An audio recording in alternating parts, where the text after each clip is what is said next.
옆에 분에게 인사하겠습니다.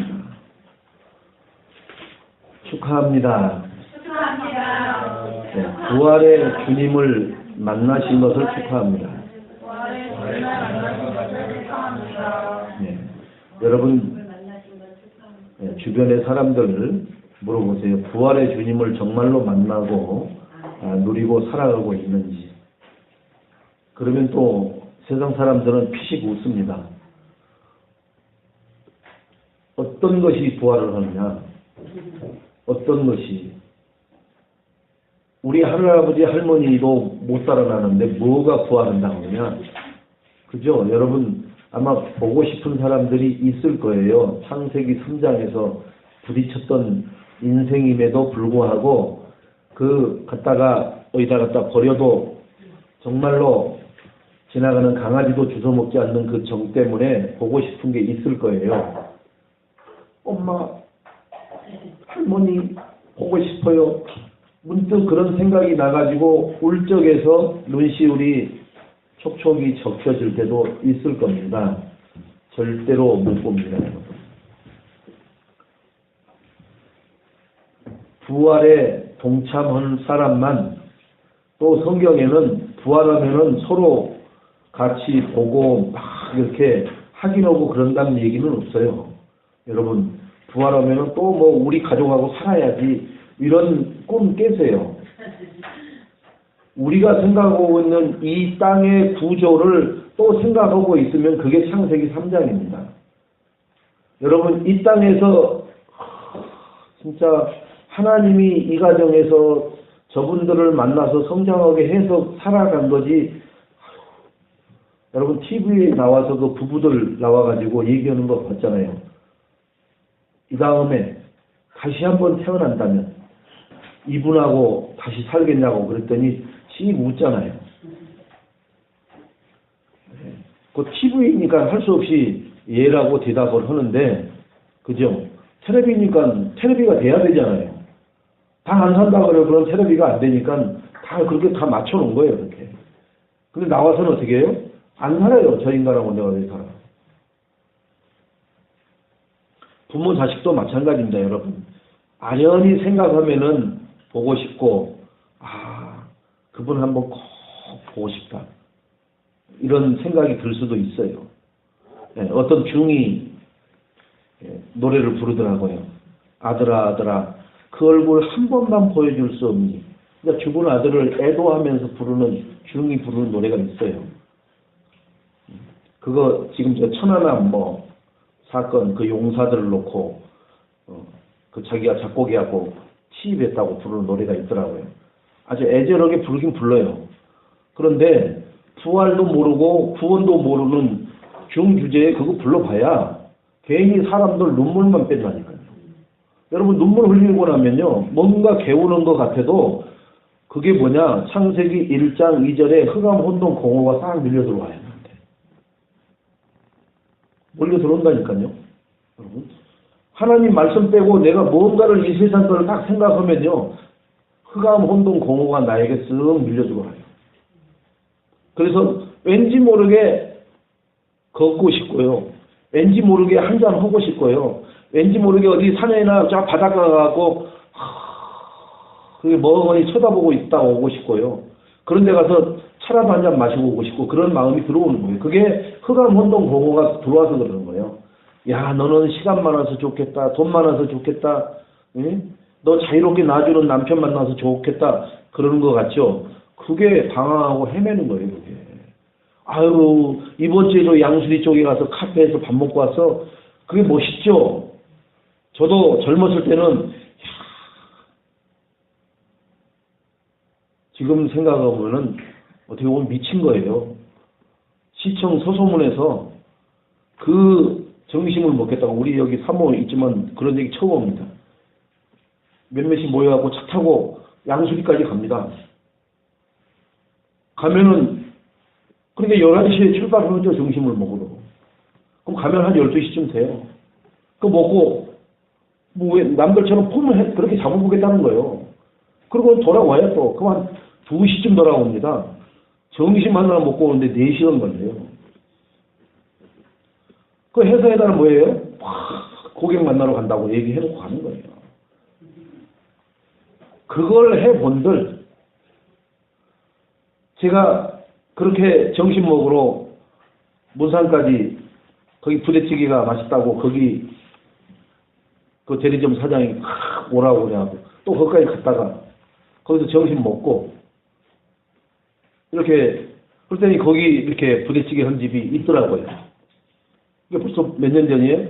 한 30년 전에 갔던 그런 집이 있더라고요. 누구 때문에요? 우리 아들 군대 보내면서 거기를 갔는데 그 집이 있어요. 우리 생각 속에는 그런 게 있다니까요. 하나님하고 상관없는 지역들이 계속 꼬리에 꼬리를 물지 하나님의 생각으로 꼬리에 꼬리를 물지 않는다니까요. 우리가 얼마나 악한, 오늘 주님은 나의 창세기 3장 문제, 하나님 떠난 문제, 그것 때문에 죄라는 족쇄와 올무에 터덕 걸려서 그 죄를 빙자해서 끌고 다니는 사단에게 완전히 장악되어서 우상 숭배밖에 할 줄 모르는 그런 내 인생을 구원하시기 위해서 십자가를 지시고 부활하신 그 날이 바로 오늘이십니다.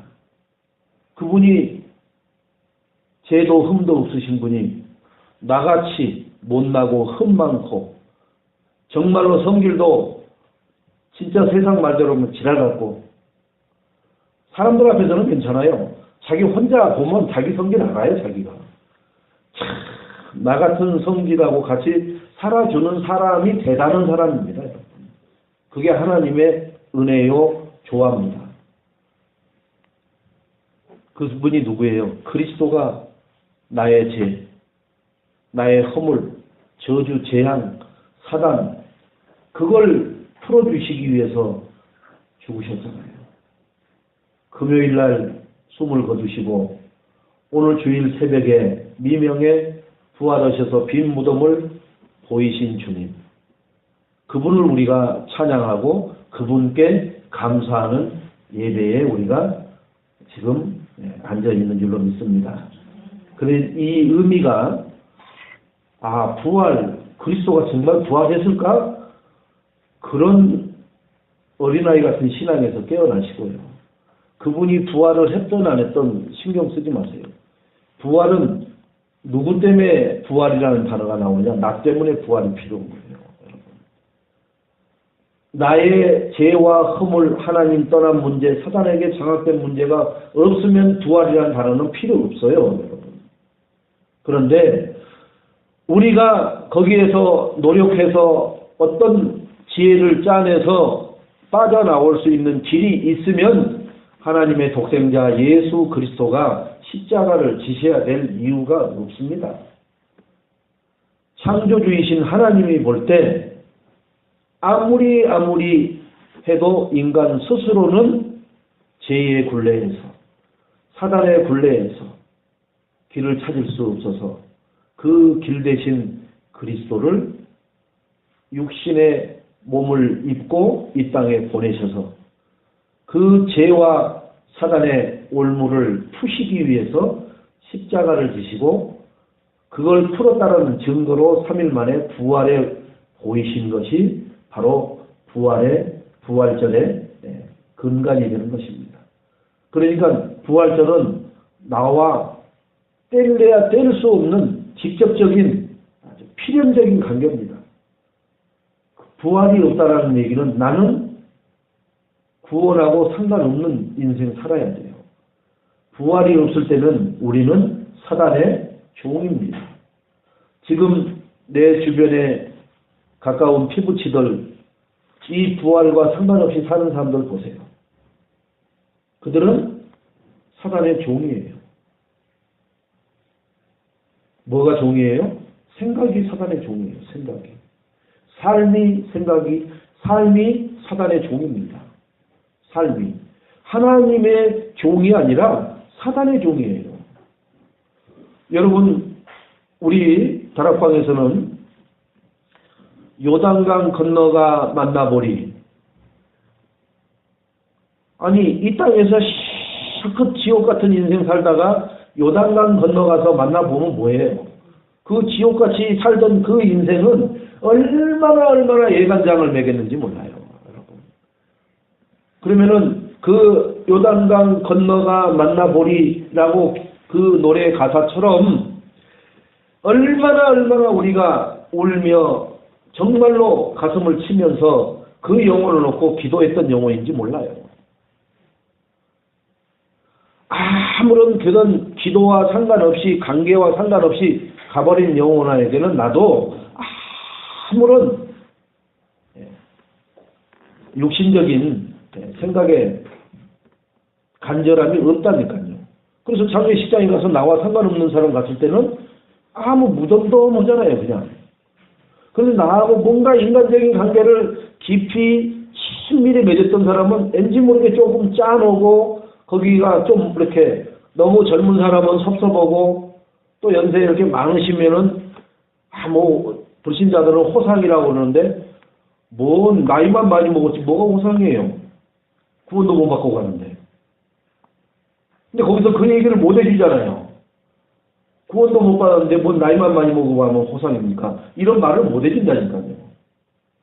남의 집에 와서 무슨 초치는 얘기하냐고 이렇게 하고 할까봐. 그러나 분명히 맞다니까요. 그러니까 그런 말을 거기서 하는 게 아니라 그 전에 예수가 그리스도라는 복음을 우리가 전해줬어야 된다는 거예요. 전해줄 수 있도록 우리가 시스템을 만들어놔야 여러분 우리 주변에 사람이 어디로 많이 가느냐 금, 토, 일요일 되면은 요 앞에 보면은 경마장으로 사람들이 아주 고정적으로 출근하는 사람들이 있어요. 그 시스템을 만들어 놓으니까 금, 토, 일이 되면은 오라는 소리 광고 한마디도 안 해도 목요일까지 열심히 일은 돈통 들고 그리 갑니다. 네. 그때 뭐 마누라가 돈통 관리하면은 마누라가 어떻게 해서라도 신부름 보내고 그 돈통 들고 와버려요. 뭐려고요? 그 말꼬리 잡으려고 여러분. 의미를 아시기 바랍니다. 여러분 올해에서부터 금요일까지 은행 문을 열면 사람들이 수없이 들락거려요. 그죠? 오라는 소리 안 해요. 우리 은행은 좋습니다. 우리 은행에 오시면 이런 혜택을 드립니다. 이런 광고 한 적이 없어요. 나와갖고 립싱크하고 그러지 않아요. 그런데도 사람들은 자동차 은행 문턱이 달도록 왔다 해요. 토요일 되면은 문 닫아버리니까 금요일날 오후쯤 되면은 막 사람들이 또 미어 터져요. 왜 그러느냐? 은행이라는 시스템을 만들어 놔가지고 그래요.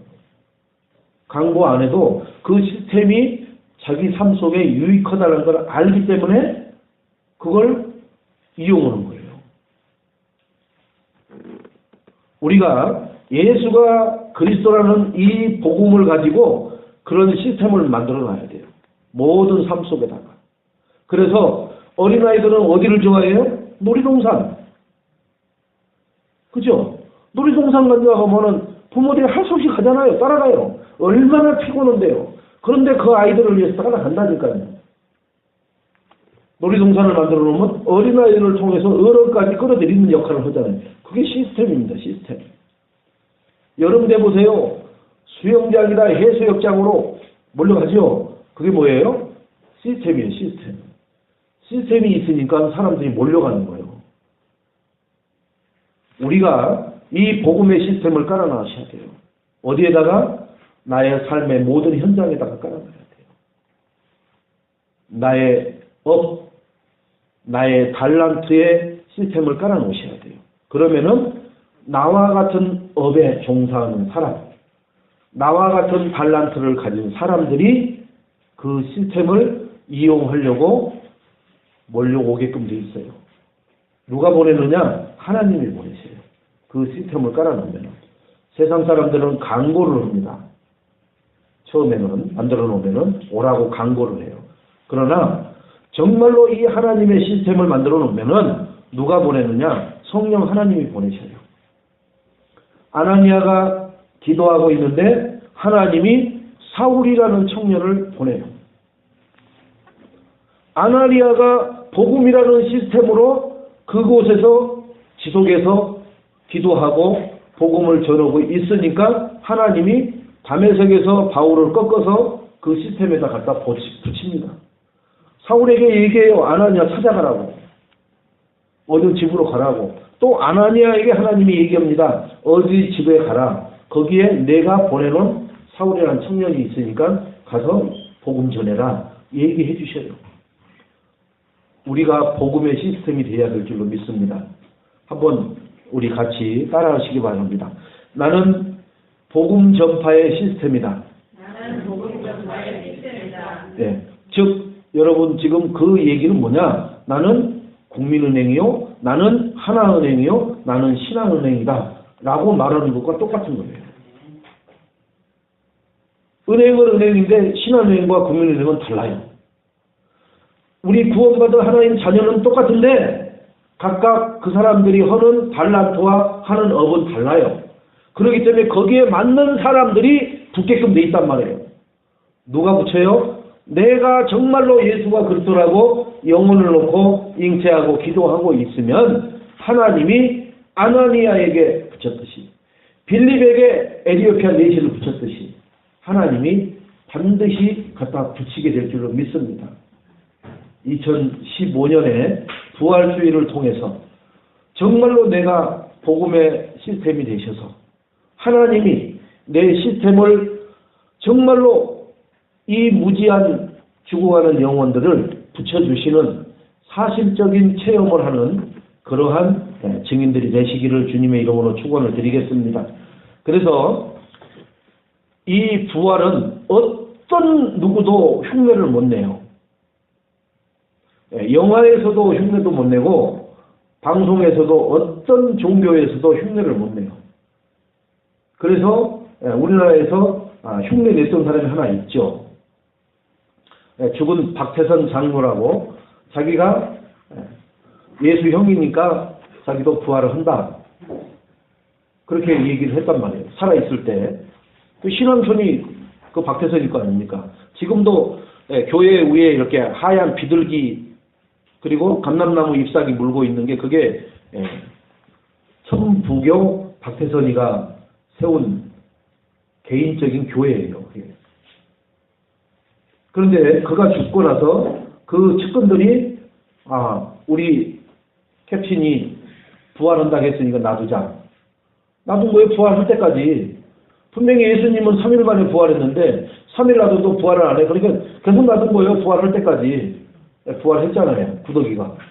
여러분. 부활 못해요. 여러분. 문선명이가 예수 형이라고 그랬잖아요. 네? 그래서 자기가 피가름했잖아요.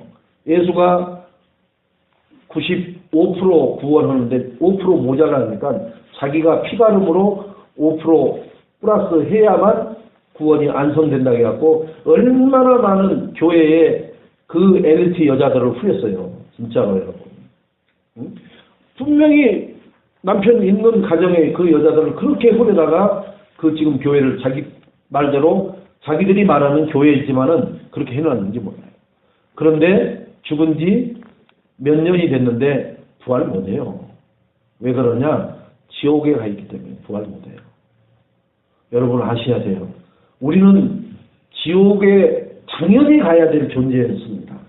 어느 날 예수가 그리스도라는 복음을 가진 자를 통해서 예수 그리스도를 영접함으로 우리는 지옥하고는 상관없는 인생이 되어버렸고 부활에 동참하는 신분 권세가 주어졌습니다. 그래서 이 자리에 우리가 하나님 앞에 예배로 참석하고 있는 거예요. 이 땅에 어떤 영웅 허벌도 부활을 할 수가 없어요. 이벤트로 쇼를 할 수가 없어요. 크리스마스 때 예수님 십자가에 달려 죽는 필리핀에서 막 그런 것은 해요. 그 못 박히는 거 막 이렇게 실제로 막 못을 박더라고요. 그 동영상 봐보세요. 그런데 얼마나 아프겠어요. 실제로 피가 나요. 그런데 부활하는 것은 이벤트 하는 게 없어요. 그 피 흘리고 막 못을 박, 이런 사람 못 박는 것은 바로 치료하면은 뭐 이렇게 괜찮은데 죽었다가 살리는 것은 못 한단 말이에요. 어떻게 죽은 것을 살립니까? 그래서 매직쇼에서도 사람 죽인 것을 살리는 그런 매직쇼는 없어요. 왜 그러냐? 불가능한 것은 못 오는 거예요. 그러나 비슷하게 흉내내고 사람 눈을 가리면은 할 수 있는 것은 마술 가지고 많이 흉내를 냅니다. 자, 우리는 이 부활의 의미를 자꾸 그리스도가 부활하셨다. 그 어떤 것도 부활 못 하는데 부활하셨다. 그걸 강조하면은 우리는 또 속습니다. 그런데 그 그리스도가 부활했는데 그럼 뭐 어쨌다는 거예요? 좋겠네. 교회는 부활해서. 우리는 부활 못했어. 중이라. 뭐 이래버리면 끝나버리는 거예요. 뭐 때문에 이 부활을 자꾸 우리가 말을 하느냐 하면은 나의 근본 문제를 이 부활이 아니고서는 해결이 안 됩니다. 십자가를 져도 해결이 안 되는 거예요. 부활하셔야만 해결되는 거예요. 십자가는 미완성입니다. 여러분. 십자가를 지신 것 같고 지금 제가 얘기했잖아요. 필리핀에서 그런 쇼를 한다고. 십자가 지는 것은 많이 해요. 근데 부활을 못 한다니까요. 부활을. 예수 그리스도는 왜 십자가를 졌느냐? 우리의 죄와 허물과 사단의 올무에서 해결받을 수 있는 그 죄를 다 짊어진 거예요. 십자가에서. 자, 짊어졌는데 이걸 풀어내야 된단 말이에요. 이거 짊어졌다는 얘기는 내가 꽁꽁 묶인 거예요. 제 사슬이 된 거예요. 그러나 이 사슬을 풀어야 진정한 승리란 말이에요. 그게 부활이에요. 부활. 그래서 십자가만 강조하면 뭐가 돼버려요? 죄를 진 거밖에 없어요. 그 졌는데 뭐 어쩌다는 거니? 그러면 할 말 없는 거예요. 부활하셨어. 그 짊어진 죄를 어디가 갖다 놓고요? 지옥에다가 갖다 버려버리시고 승리를 해버리신단 말이에요. 그게 부활이에요. 그래서 나는 죄와 상관없는 인생이 됐다라고 주님이 너를 의인이라 칭해 주는 거예요. 예수 그리스도가 그 너희가 지옥 권세에 사망 권세에 사단의 권세에 매여 종노릇한 그 죄를 갖다가 죽음이라는 것으로 짊어지고 가셔서 부활하시면서 다 풀어버리신 거예요. 그러니까 우리에게는 다시는 올가맬 수 있는 근거거리가 있어요? 없어요? 없어요. 그래서 무죄가 나와버린 거예요. 누가? 하나님이. 너는 무죄다. 무죄는 뭐예요? 의인이에요. 의인. 죄가 없으니까 의인인 거예요. 그래서 우리를 보고 의인이라 하는 거예요. 뭐로 인한 의인이에요? 그리스도로 인한 의인이 된 줄로 믿습니다. 십자가를 지신 그리스도 때문에 우리가 의인된 게 아니라 십자가를 지시고 3일 만에 부활하신 그리스도로 말미암아 의인이 됐단 말이에요. 그래서 이 부활절이 우리가 축복의 날인 겁니다. 부활절은 6월절입니다. 6월절. 제가 지나가 버리잖아요. 저주가 지나가 버리잖아요. 왜? 나를 의인이니까 죄가 나를 칠 수가 없다니까요. 죄는 죄인에게만 해당되는 거예요. 그래서 6월절은 패스 오버라고 해요. 넘어간다는 거예요. 지금 여기에 많은 영혼이 있는데 이 죄가 죄인에게만 덮친단 말이에요. 그래서 어린 양의 피를 바른 집은 그 저주 재앙이 넘어간다고 하잖아요. 왜? 어린 양의 피를 발라버렸다는 얘기는 부활하신 예수 그리스도의 피를 받은 집이란 말이에요. 십자가를 진 그리스도의 집이 아니라 십자가를 지시고 우리의 죄와 허물과 사단의 권세를 깨뜨리시고 부활하신 그 그리스도의 피란 말이에요. 그 피여야만 우리는 의인이라는 칭함을 받기 때문에 저주, 재앙, 사단이 넘어갈 수밖에 없는 거예요. 밟아버리지는 못한단 말이에요. 왜 밟히느냐? 그러면 우리는 삶 속에서 왜 자꾸 밟힙니까? 의인은 뭐로 살아야 돼요? 의인은 행위로 살아요? 천주교는 행위로 살아야 된다고 하잖아요. 의인은. 그죠? 그래서 열심히 연보 드려야 되고 열심히 봉사해야 돼요. 제가 얘기했잖아요. 그 오늘만 끝나고 나면 내일 월요일부터 여자들이 남자 소변기 앞에 앉아갖고 고무장갑 끼고 깔끔해서 그렇게 행복해요. 왜? 다른 사람이 봉사 안 하려고 하는 것을 할수록 뭐가 쌓여요? 자기의 의가 쌓여집니다. 그러면은 구원이 가까워진다는 거예요. 참 어디서 그런 말을 갖다가 주다 고쳤는지 몰라도 또 그 말을 믿고 그거 닦는 사람들이 파지 죽고 하는 그런 할머니들이 닦는 게 아니에요. 그런 할머니들은 거기에 근처도 못 와요. 전부 다 보면은 손에 집에서 물 한 방울 안 튀기고 살던 여자 같은 그런 분들이 다 닦고 있어요. 그거 불에 안 꺼놓고 닦고 있어요. 소변기. 우리 화장실에 있는 여러분 소변기 그 근처에도 안 가요, 여러분들은. 근데 그거 불에 잡고 닦는 호 해갖고 막 안경 알 닦듯이 닦는다니까요. 그래서 제가 물어봤잖아요. 소변 보러 갔다가 소변을 못 보고. 다 닦고 앉아서 그 닦고 앉아있는데 어떻게 소변을 봐요? 그냥 그렇게 청소하는 아줌마들처럼 설렁설렁 닦는 게 아니에요, 이게. 그래서 물어본 거예요. 왜 이렇게 즐거워하느냐 했더니 그런 천주교의 비밀이 있는 거예요. 남들이 다 하기 싫어하는 가장 지저분하고 험한 것을 하면 할수록 상급이 크다는 거예요. 참 교묘하죠. 뭐든지요, 이익되는 것은요, 우리가 생각할 때는 진짜 미친 짓이라 하는데 거기에 빨려 들어가는 거예요. 그게 바로 종교입니다, 여러분. 그거 해야 당신 축복받고 그거 해야 후대가 잘 산다 하는데 뭔들 못하고 있어요, 여러분. 그죠? 그걸 교묘히 이용하는 게 종교입니다. 그래서 서로 수준 높은 사람이 끌려갈 수밖에 없어요. 그래서 종교한테 끌려가는 거예요, 인생들이. 아무리 엘리트도. 지금 우리가 여러분 서울에서 다 살고 있습니다만은 종교 전쟁을 하자는 게 아니라 시민단체 활동하고 그 박원순 씨 털 덮들고 해갖고 거지처럼 해갖고 나왔을 때 동정심도 많이 사고 뭐 했잖아요. 근데 그 사람이 대한민국 불교 14인 중에 한 명이에요. 불교 전체 신도의 대표에 14인에 한 명 들어가 있는 사람입니다. 아주 골수 중에 골수예요, 골수 중에.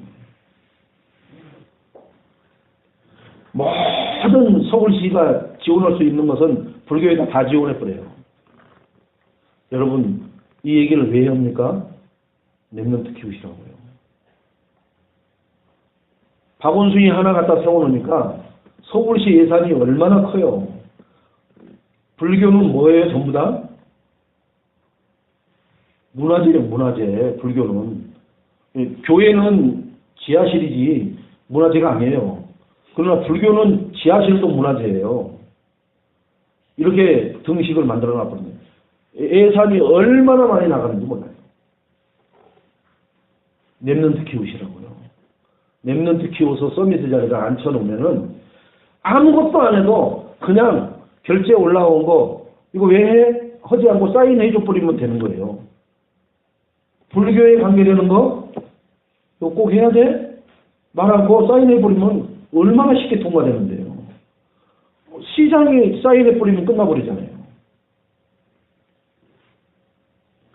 여러분 정말로 이 부활의 비밀을 알고 누리는 우리 애인교회 성도님들 랩런트를 키우세요. 후원하세요. 키운다는 얘기는 후원하는 거예요. 헌신하는 거예요. 희생을 하는 거예요. 그래야 커요. 여러분 자녀들 키울 때 어떻게 키우셨어요? 여러분의 생을 걸고 헌신하고 희생합니다. 뭐가 발판이에요, 여러분? 발판이. 발판 됩시다. 이렇게 100번 구호를 외치면 발판이 됩니까? 대학생들이 왜 나와서 데모해요? 행동으로 옮기잖아요, 그 애들이. 그 애들은 젊기 때문에 그 상아탑에 젊은 그 피 끓는 그것을 가지고 이 고착화되어 있는 안 움직이려고 하는 이 사람들을 깨우려고 뛰쳐나오잖아요. 그래서 이 나라는 4.19라는 학생 데모로 정치가 바뀌고 더 나아가서 6.29라는 그것도 전부 다 학생으로 시작해서 모든 게 바뀌지 않아요. 그러니까 학생들이 물론 깊이 뭐 이런 것은 잘 몰라도 그 학생들의 열정과 그 힘은 액션은 대단하다니까요. 그러나 기존 이 기성인들은 그런 거 못해요. 왜 그러냐? 처자식 생각해야지. 그리고 내 노후 생각하면 안 해요. 그 약산한 생각, 그 짧은 생각 때문에 그래요. 우리도 내가 이 부활하신 예수 그리스도를 정말 생을 걸고 누리시고 말하고 증거하는데 정말 미쳐버리시기 바랍니다. 예수님이 그 십자가 지시는 그 잔을 하나님 아버지께 기도하잖아요. 지난주 고난주간에 기도하잖아요. 하나님 아버지, 내가 이 십자가 지는 이 걸음이 앉으면 안 됩니까? 너무 두렵습니다. 너무 무섭습니다. 그러나 아버지의 뜻이라면 내 생각대로 하지 마시고 아버지의 계획대로 이루시옵소서 하고 순종하잖아요. 충성하잖아요. 우리 삶이 정말 하나님이 왜 이 시대에 전도, 선교, 렘넌트를 키우라 하는지에 대한 그것을 그 예수님이 핏방울이 땀방울이 될 만큼 간절히 아버지께 기도하면서 내 뜻을 내려놓고 하나님 아버지의 뜻을 쫓아서 묵묵히 골고다 언덕으로 올라서 금요일 비로소 숨을 거두시면서 다 이루었다. 그게 뭐냐? 하나님 계획을 다 이루었다는 거예요. 하나님 계획은 반드시 성취됩니다. 그래서 주님은 우리에게 뭐라고 부활하셔서 나타나고 말씀하셨느냐? 2부 때 얘기하겠습니다마는 너희가 이제는 세계복음을 하라는 거예요. 내가 너희와 함께 할 테니까. 이렇게 부활까지 한 내가 성령으로 너희와 함께 하겠다는 거예요. 이게 이제 천하무적이죠. 육신으로 있을 때는 우리 앞에밖에 없는데 이제 각 사람 마음속에 들어갈 수 있어요. 영이니까. 영은 어느 한 군데 매이지 않고 제한받지 않으니까. 그런 예수 그리스도를 우리가 구주로 뿐만 아니라 주인으로 모시는 삶이 되어야 될 줄로 믿습니다. 자, 십자가에서 다 이루셨다고 마지막 고개를 떨구시기 전에 강도하고 대화를 하는 내용이 나오죠. 우평 강도가 나를 어떻게 해야 구원을 받습니까? 하니까는 내가 오늘 나와 낙원에 거닐겠다라고 얘기하잖아요. 그 마음 중심을 보시고 구원을 허락하신 거예요. 누가? 예수님은 그걸 허락하실 수 있는 권세를 갖고 계셔요. 그래서 우평 강도는 구원을 받았고 한평 강도는 저주하면서 지옥불에 떨어지잖아요. 우리가 그 십자가에 달려서 극한 상황에서도 구원 사역을 이루시잖아요. 지금 물과 피를 쏟으시고 솜이 까딱까딱 넘어가시기 직전인데도 우평 강도가 구원에 관계되는 얘기하니까 거기에 최선을 다해서 그 영혼을 구원하시고 다 이루셨다는 말을 마치시면서 숨을 거두시잖아요. 바로 주님이 너희 삶을 숨이 멎는 그 순간까지 무슨 삶을 살으라고요? 전도자의 삶을 살으라고 보여주시는 거예요. 그러니까 우리가 주님 앞에 섰을 때 주님이 반드시 물어본다 그러잖아요. 뭐다 왔냐? 네, 바보다 왔습니다. 네, 설거지하다 왔는데요. 세탁기 돌리다가 미처 못 놀고 왔습니다. 많겠죠? 여러분 상황은 많아요. 운전을 가다가 다쳐갖고 왔습니다. 많아요. 비행기 타고 가다가 추락해서 왔습니다. 오만 내용이 다 나오겠죠. 그죠? 예수님처럼 우평강로를 구원하다가 와. 여러분 삶의 모든 기결점이 영혼 구원에 맞춰지시기 바랍니다. 분명히 물어보셔야 주님은 뭐다 왔느냐. 운동하다 왔습니다. 뭐다 왔느냐. 몰래 담배 피다가 잡혀가지고 두드러 맞다가 왔습니다. 많아요, 여러분. 나는 과연 주님 앞에 섰을 때 주님이 뭐다 왔니 물어보면은 뭐다 왔지? 생각도 안 나고 그것도 헷갈리는 사람도 있었거든요. 잘 생각해봐라 빨리. 주님이 물어본 대답을 못해. 대답을 뭘 했는지도 몰라 이 세상에서.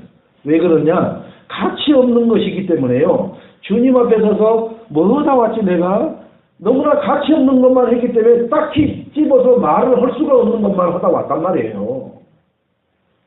예수님처럼 영혼 구원하다가 영접 막 시키는다가 지금 아멘 못 오고 왔는데요. 네가 작은 일에 충성된 종이다 라고 주님의 칭찬을 듣는 우리 예인교회 모든 성도님들이 되시기 바랍니다. 그리고 우리는 그렇게 하다가 가면 돼요. 천년만년 살 것 마냥 교회에서도 우리는 자기의 아성을 쌓지 마세요. 어느 날 부르면 가버려요. 저는 어쨌든 간에 21살 때부터 신앙생활을 했습니다마는 교회에서 이렇게 돌아가신 분들, 소천하신 분들 많이 봤어요. 그런데 집사님 어머님이신데 병원에서 이렇게 소천하시는데 자식들도 안 와, 며느리도 안 와. 같은 교회 이제 우리 이렇게 있는데 그분은 이제 권사님이셨는데 가서 저도 그때 이 집사뿐인데 가서 그분 손잡고 기도해주고 귀에다가 기도해주고 그러면 이분이 찬송해주라고 그래서 인종을 제가 봤어요. 제가 그 아들 집사님 그 며느리 집사들은 안 와요. 안 와. 뭐 한다고 안 오느냐 제가 얘기하겠습니다. 떡볶이 파느라고. 떡볶이 판다고 안 와요. 어마어마한 일 오는 거죠. 떡볶이 그죠? 대한민국 사람들이 벌벌벌 기는 떡볶이 파는 데를 안 온다니까요. 그분은 그 찬송해주고 기도해주고 이렇게 스킨십 해주고 너무너무 좋아해요. 그러고 나서 숨을 거두셔서 목사님 오시라고 해서 이제 그 임종 예배 드리고 그랬는데 그래서 그분 제가 이렇게 이미 숨을 거두셨는데도 손을 만지고 하는 게 전혀 깨름치거지가 않아요. 죽은 시신인데도. 왜 그러냐? 계속 그렇게 교제를 하다가 그분은 부름받아서 가시고 근데 자녀들은 어떻게 하냐? 왠지 뭐 꼬다른 버릇자들처럼 이렇게 있어요. 그냥. 자기 어머니 그 손다. 왜? 그러니까 이제 병원에서 다 여모고 다 해버리겠죠. 우리가 정말로 열심히 사는 것 같은데 딱 접어놓고 보면은 진짜 우리는 하나님 앞에 진짜 내가 이런 일을 하려고 이 땅에 주님이 보내시지는 않았을 텐데 여러분 잘 생각해 보시기 바랍니다. 주님이 왜 십자가에 죽으시고 부활하기까지 하면서 나를 구원하셨는지 떡볶이 장사하라고 구원하시지는 않았을 거예요. 저는 분명히 그럽니다. 공차고 돌아다니라고 구원을 해놓지는 않았을 것 같아요. 제가 그렇게 공차고 돌아다녔거든요. 그래서 제가 아예 그것을 잊어버리려고 아예 끊어버렸어요. 왜 그러냐? 이 주님이 원하시는, 주님이 명령하신 그 일에 공차는 것은 아무것도 아니니까. 정말로 내가 하고 있는 일이 주님이 보실 때 어떻게 보실까? 내가 너를 그거 하라고 십자가를 지고 죽음과 사망과 사단의 권세를 깨트리고 3일 만에 부활해서 내가 성령으로 너와 함께하는 그 이유냐. 가치 있는 것을 우리는 발견하시기 바랍니다. 그래서 최고의 가치는 뭐냐? 사랑이라고 그랬어요. 사랑. 무슨 사랑이요? 여러분 베드로에게 묻잖아요. 부활하신 나타나고 베드로야 네가 나를 사랑하느냐? 그 얘기는 뭐예요? 저들보다 너 지금 같이 고기 잡으러 다니고 있는 저들보다 나를 사랑하느냐 이렇게 묻는 거예요. 저들보다. 여러분 내 남편보다 주님을 사랑하느냐? 네가 하는 사업보다 돈보다 명예보다 나를 더 사랑하느냐? 이걸 묻고 있는 거예요. 근데 우리는 단지 베드로에게 예수님이 나를 사랑하느냐 물으니까 그래 뭐 나도 이 주님 사랑하죠. 그렇게 받아들이고 있어요. 그렇게. 그 사랑이 아니라 네가 그렇게 좋아하는 돈보다 나를 사랑하느냐. 명예, 출세, 자식, 부모, 형제, 남편, 아내보다 더 나를 사랑하느냐. 이걸 묻는 거예요. 그래서 베드로가 세 번째는 주님이 아시잖아요. 내가 지금 이 애들 데리고 낚시 다니고 하는 거 이게 주님 아시잖아요. 난 겁먹어갖고 내가 지금 여기까지 나와갖고 할 일 없으니까 지금 이거 하고 있는 거지. 사실은 주님 생각만 하는 거 아시잖아요. 주님이 그걸 물어보신 것은 알면서도 물어보는 거예요. 고백하게끔. 그래서 우리가 자꾸 신앙을 고백하게 하는 거예요. 고백하지 않으면은 왜 그래요? 자기 입으로 고백해놔야 액션을 할 수가 있어요. 그 경상도 사람들이 그런다고 하잖아요. 딱 눈으로 말하면 됐지 뭘 말로 해. 근데 서울 여자들은 그게 아니란 말이에요. 뭐 눈으로 말해. 말로 표현하라고 자꾸. 그것 때문에 결국 이혼도 하잖아요. 주님도 신앙을 고백하라는 거예요. 주님 앞에 자꾸. 무엇보다 세상보다 나를 사랑하느냐. 돈보다 나를 사랑하느냐. 처자식보다 나를 더 사랑하느냐. 부모 형제보다 나를 더 사랑하느냐. 그러면은 내 양을 쳐라. 먹여라. 이렇게 얘기하시는 거예요. 그 사랑하느냐 하는 그 의미를 저도 복음을 깨닫기 전에는 그렇게 했어요. 나 주님 사랑한다니까요. 아유, I love you. 주님이 나를 사랑하는 것보다 나도 더 사랑해요. 그런데 너는 어쩌면 그렇게 세상을 그렇게 바라보는 시간은 10시간인데 나 바라보는 시간은 2초 되면 너는 그 하루만 꼼지락거리는 걸 당하냐. 그러니까 안 사랑한다는 증거예요. 집중이 안 된다는 것은. 여러분 남녀간에 데이트하려고 만나가지고 커피숍에서 앉았는데 계속 이렇게 쳐다만 봐보세요. 그 여자가 가만히 있는가. 가버려요. 이거 2% 모자라구나.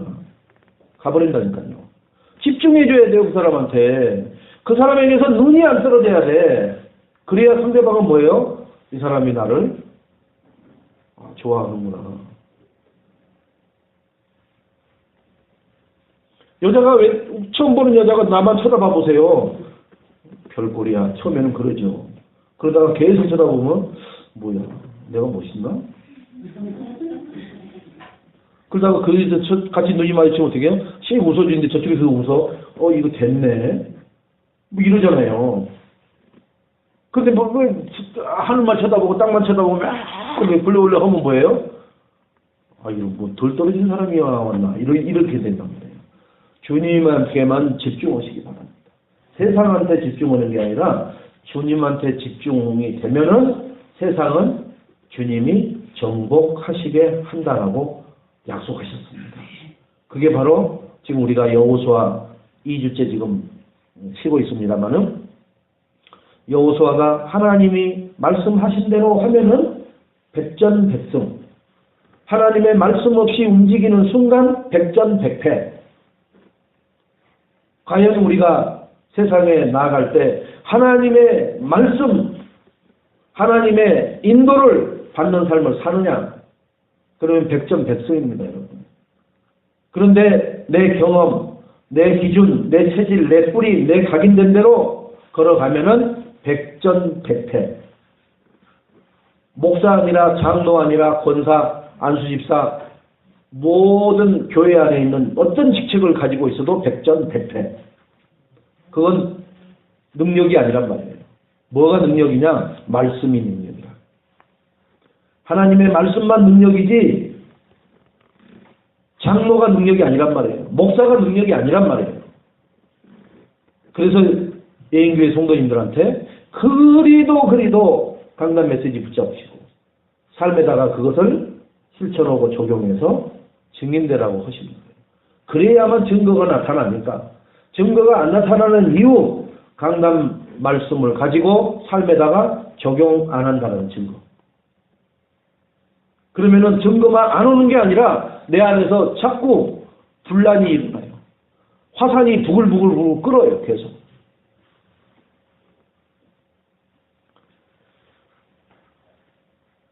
예수 그리스도는 십자가에서 구약의 예언을 성취하신 겁니다. 구약에서는 예언하시잖아요. 출생, 성육신부터 예언이 되어 있잖아요. 마리아에게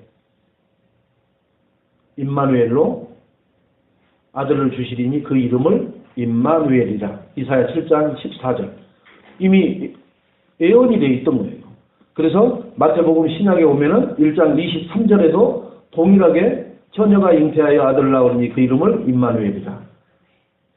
자, 우리에게 있는 온갖 풀리지 않는 저주, 아무리 여러분이 돈을 벌어도 나에게 있는 해결되지 않는, 떠나가지 않는 그러한 고질적인 문제, 그걸 뭐라고 하냐, 영적 문제라고 해요.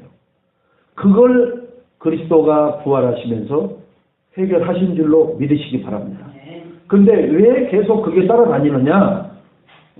말씀대로 안 하시기 때문에. 그 이미 해결해 놓으신 것을 누리는 것은 말씀대로 인도받고 말씀에 순종하는 삶을 살 때에 그 나를 괴롭혔던 영적 문제가 나를 영향을 주지 못하는 것을 느끼게 될 줄로 믿습니다. 그게 어디 갔지? 할 만큼 와요. 그때가 언제냐? 내가 이 복음과 하나님 소원인 영원 구원 속에 방향 맞춰서 움직이는 그 삶을 살 때 문득 그런 생각이 들죠. 그게 어디 갔네? 야, 그렇게 없어져라 떨어져라 나갈지어다 별생 쇼를 하는 기도를 해도 안 없어지고 따라다니던 그 악한 영적 문제가 정말로 하나님 말씀에 순종하고 하나님 소원에 방향 맞춰 전도자의 삶을 사업 속에서 나의 있는 현장에서 살아갈 때 그게 그 굴레가 벗겨진 것을 보고 뭐라 그러냐? 야, 이거 희한하네. 기도도 안 했는데 없어졌네? 여러분, 기도도 안 했는데 없어져야 돼요. 여러분, 삶은 하나님과 관계없이 하나님 소원과 상관없이 살면서 기도만 하나님 기도하면 다 들어주신다 했잖아요. 허고 물고 늘어지는 그 체질을 절대로 마귀는 안 맞아요. 뭐 해야 되느냐? 말씀 붙잡고 말씀에 순종하시면서 하나님의 소원에 나의 모든 삶을 방향 맞추고 거기에 실천하는 삶을 살 때에 근본 문제, 영적 문제는 벗어져라, 떨어져라, 묶이고 떠나갈지어다, 무너질지어다, 마귀 새끼는 이런 기도 안 해도 벗겨져 버리고 나와 상관없는 그러한 삶을 살아가고 있는 것을 발견하게 될 줄로 믿습니다. 그렇게 돼야 예수 그리스도가 맛이나요. 그 맛을 보시는 우리 예인교회 성도님들이 되시기 바랍니다. 그것의 근본 키가 뭐냐? 십자가를 지시고 3일 만에 부활하신 그리스도가 나의 주인이라고 인정되어질 때부터 시작될 줄로 믿습니다. 암만 주는 그리스도시여 살아계신 하나님의 아들이십니다. 첫날 만날 고백해도 안 돼요. 진짜입니다. 첫날 만날 고백해도 안 돼요. 왜 그 고백을 많이 하는지 아세요? 삶으로 실천하기는 싫고 입으로만 해버리는 거예요. 여러분. 그래서 제가 여러분한테 듣기 싫을지 몰라도 하는 말 있잖아요. 말로 떡 사주겠다라고 말하면 조선 팔도가 먹고도 남다고 그래요. 말로 떡을 하면. 그게 뭐예요? 기도만 하는 거예요. 삶은 안 해요. 절대로. 그래서 하나님이 삶에다가 적용하고 실천하고 그것을 체험하는 증인되라고 예배 때 말씀을 주는 거예요. 그거 가지고 삶에다가 적용하고 실천해야 되죠. 그러면은 진짜로 기도 안 해도 돼요. 진짜로. 근데 기도 많이 하는 사람들이 어떤 사람이냐? 그거 말씀 가지고 삶에다 적용하고 실천 안 하면서 기도만 하는 거예요. 걸어다니면서도 주여 될 줄로 믿습니다. 떠나갈 줄 믿습니다. 마귀가 그럽니다. 첫날 만날 해봐라. 내가 떠나간다. 왜 그래요? 삶이 안 바뀌면 안 돼요. 삶이 뭐로 바뀌어야 돼요? 말씀이 주인된 삶이 돼야 돼요. 하나님은 말씀이십니다. 그리스도는 말씀이요, 하나님이요, 능력이요, 살아있는 거예요. 그 말씀을, 그 하나님을 내가 경히 여기고, 그 하나님을 우습게 여기고, 잡았다 놨다 잡았다 하는데, 거기에 능력이 나타날 이유가 없죠. 마가복음 10장 45절에 제사장으로 우리를 해방시켜 주시죠. 요한일서 3장 8절에 왕으로 마귀의 모든 일을 멸해버려요. 마귀가 하는 짓거리를 멸해버린다는 거예요. 그러면 뭐 하느냐? 언제 이 일이 일어나느냐? 내가 하나님의 소원을 품고 모든 삶에다가 적용하고 실천하면서 살아갈 때에 그 왕적인 권세가 나타나 버린다는 거예요. 기도만 해서 나타나는 게 아니에요. 기도는 실천한 사람이 기도로 뭘 하는 거예요? 깔끔하게 마무리해 버리는 거예요. 아니 삶으로 실천도 않고 적용도 않고 어떤 환경도 안 하면서 기도만 깊다 하면 어떻게 해요? 그래서 여러분 3명을 품고 기도 하라겠죠. 잉태에서. 그러면 이 사람들 전화로도 이렇게 해보는 거예요. 슬쩍. 봄 되면은 아우 별일 없어? 오래간만이네? 그냥 그렇게 나라는 존재를 나는 너를 놓고 기도하고 있는데 지금 얘기할 거리는 아니기 때문에 그냥 물어보는 거예요. 별일은 없어? 아 그렇구나. 원래 행복한 사람들이니까 그래도 문제 있으면 언제든지 전화해. 그리고 언제 한번 밥 한번 먹자 하고 한국 사람들은 그냥 밥 한번 먹자 하잖아요. 그렇게 그를 뭐예요? 내가 실천하는 거예요. 그 현장에다가. 그리고 둘째 아이가 뭐 이렇게 뭐 한다 하면은 그렇구나. 꼭 생각해 놨다가 언제 한번 밥 한번 먹자 할 때 그 아이 어디서 세일하는 거 있잖아요. 세일하는 거 이렇게 신발 하나 이렇게 사놨다가 이렇게 선물로 주고. 그게 뭐 하는 거예요? 내가 실천하는 거예요. 적용하면서.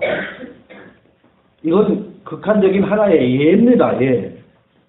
그렇게 1년에 한두 번이라도 그렇게 전화로 계속 가득 끓여놓고 10개월 동안 내가 여기서 기도를 계속 하면 어떻게 해요? 그 전화통화로 들려오는 소리의 변화가 일어난다니까요. 어떻게 해요? 뭔 일이 있어? 울고 불고 난리 나는 일이 있어요. 또 그러면은. 그때 자연스럽게 찾아가면 되잖아요.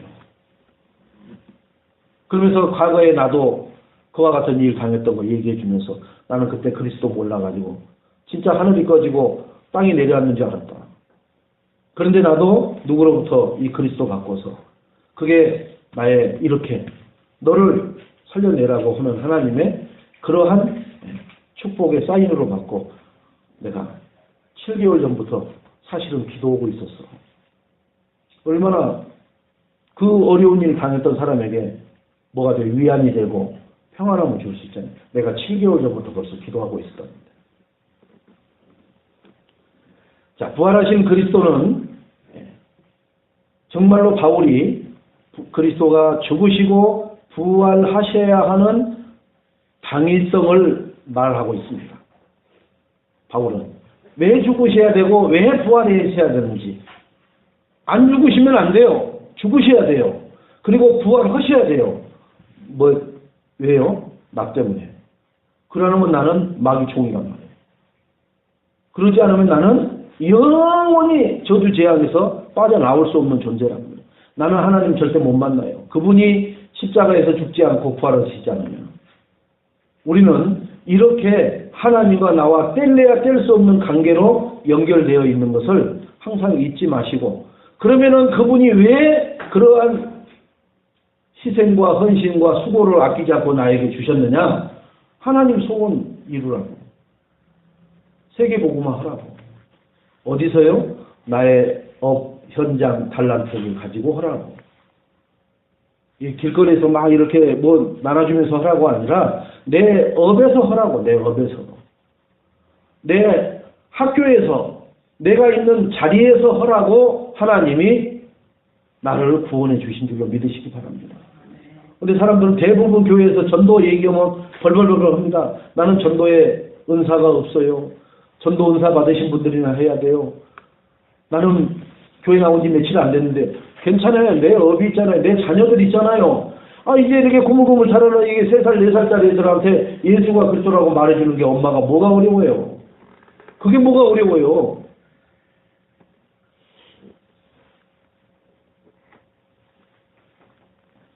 부활하신 주님은 지금도 살아 역사하시고 성령으로 충만케 우리에게 역사하시는 줄로 믿으시기 바랍니다. 결론적으로 주님이 이런 명령을 우리에게 주셨어요. 부활하신 주님이 정말 내가 너의 주인이 맞느냐? 그러면은 너는 이렇게 살아라 라고 명령을 하셨어요. 뭐라고 하셨느냐 하면은 이 성경에 보니까 부활하신 주님을 만난 인생들은 천지개벽하듯이 인생이 바뀌어버려요. 우리나라에 나도 본 적도 없습니다만 기록으로 보면은 김익두라는 평양에 깡패가 그래서 그 노점에서 장사하는 사람들 소원 빌고 그러잖아요. 오늘 깡패 김익두 안 만나게 내 장사하는데 앞으로 안 지나가게. 왜? 다 걷어차버리고 다 뺏어가 버립니다. 그만큼 안하무인이었고 힘이 세서 제재할 수 없는 사람이었다고 합니다. 그분이 비올 때 원두막으로 피해서 있는데 그 원두막 주인이 장로님이셨는데 그분이 복음을 전해준 거예요. 근데 그게 성령의 역사예요. 그게 생명의 씨가 김익두 목사에게 떨어졌죠. 그리고 나서 신학을 하고 목사가 돼서 정말로 평양이 동양의 예루살렘이라고 할 그 시절에 가장 큰 부흥 강사로 전국을 누비면서 복음을 전했던 그런 사람입니다. 그렇게 험악한 사람도 예수 그리스도의 씨가 떨어져 버리니까 하나님의 소원을 이루는 삶을 살다가 정말 깡패 김익두가 아니라 한국 초대교회의 최고의 부흥 강사 하면은 지금 우리가 얘기하는 신영균 돌아가신 그런 분들 신영균 목사 이런 그런 분들이 아니라 그런 분이 최고의 부흥 강사로 또 우리는 부활하신 그 예수님을 만나고 난 사람 중에 정말로 다른 사람을 얘기하기 전에 나를 보시기 바랍니다. 나는 과연 예수 그리스도를 만나지 않았다면 어떤 인생을 걸어가고 있을까? 그리고 얼마나 비참할까? 왜? 소망이 없으니까. 지금 나는 내 삶이 비록 이러할지라도 그리스도가 내 안에 계시면서 영원한 천국에 대한 소망과 이 땅에서 하나님 나라를 이루는데 나는 돌아다니는 삶이 아니라 내 업과 삶 속에서 이룰 수 있는 그런 축복을 가진 것을 여러분 감사하시기 바랍니다. 자, 그래서 오늘 주님이 뭐라고 명령하시느냐? 마태복음 28장 오늘 본문처럼 16절로 20절 모든 족속으로 가서 제자를 삼아라. 그 제자 삼으라는 얘기는 나를 잘 따르라는 게 아니라 예수 그리스도가 내 인생의 주인입니다 고백할 수 있도록 예수 그리스도 복음을 전해주라는 마가복음 16장 15절로 20절에 온 천하를 다니면서 만민에게 복음을 전하라. 어디를 다니면서요? 온 천하를 다니면서. 여러분이 다니는 모든 동선이 온 천하입니다. 그죠? 네. 저는 여러분들이 전도와 선교에 정말로 축복의 대열에 있게 하기 위해서 저는 처음에 제일 먼저 선교를 갔던 데가 일본이에요. 나는 정말 일본이라는 데는 싫어요. 그래서 저는 일본 선교 가서 거기 사모님도 목사님 이렇게 오후에는 강의가 없으시면은 나고야 섬을 한번 가보세요. 내가 거기를 왜 가는데요? 한국에 경복궁도 있고 다 있는데 그게 뭐냐면 그 성도는 전부 다 인간을 위한 거란 말이에요. 하나님을 위한 거 아닌데 뭘 가서 봐요. 한국에서 다 그 현장 봤는데 굿당 다녀보고 제가 논문 쓰면서 다닌 데가 다 그런 데만 다녔는데 뭘 그런 데를 또 가요. 그거 돈 내가면서 들어가는데 입장료 있다는데.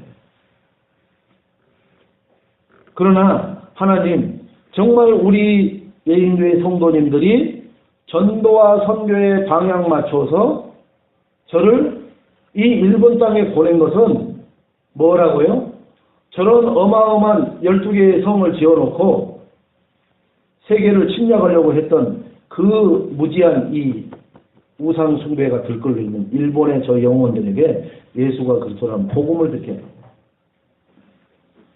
오후 1시서부터 7시까지 하는 전도 신학원 선교사 훈련을 보면은 현지인 일본 여자분들도 많이 있었지만은 한국에서 일본으로 시집갑니다.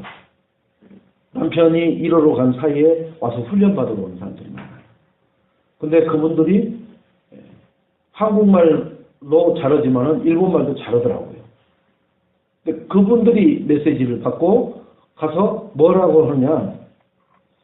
남편에게 밥 먹을 때 그냥 얘기해라. 밥 먹을 때 하나님의 축복받게 해달라고. 그냥 그렇게만 해라. 우리 남편이 하나님의 축복받게 해달라고. 한국말로 해라. 그럼 못 알아들으면 괜찮으니까. 그러나 당신은 하나님의 진짜로 이 명령을 전달하는 자가 되는 거니까. 여러분, 복음 전하는 거 어려운 거 아니에요? 우리 엄마에게 하나님 나라가 임하게 해주세요. 이게 복음 전하는 거예요. 다른 게 복음 전하는 게 아니에요. 여기 지나가면서 예수 믿으세요.